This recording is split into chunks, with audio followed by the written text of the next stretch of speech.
terror magnifier.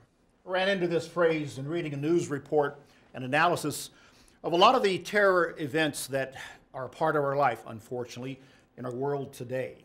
Terror magnifier. What magnifies a terrorist attack or a situation that frightens all of us? Too often, our headlines will bring up events and situations.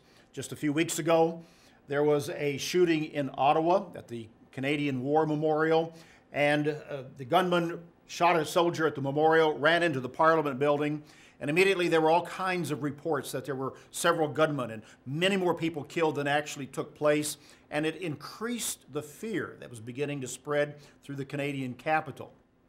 And then there's the Ebola scare that we've just gone through, in the United States at least, and is still going on in parts of Africa. But because of the 24-hour cable news cycle that we have and the social media, two factors of news reporting and the spreading of information, when something happens that is a terrorist attack or a very difficult situation like the Ebola crisis that we have had, fear begins to multiply as information gets out, and a lot of that being misinformation. And the result is terror is magnified.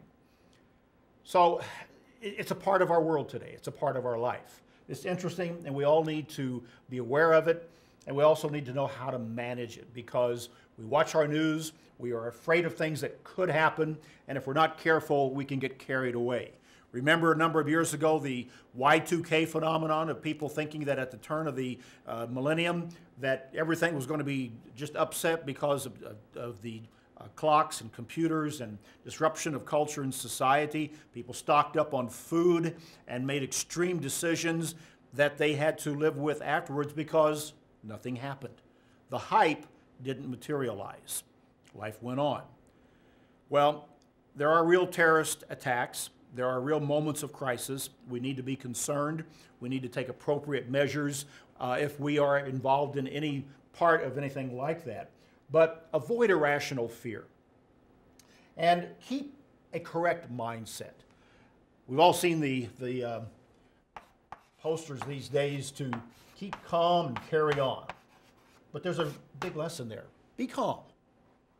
React rationally.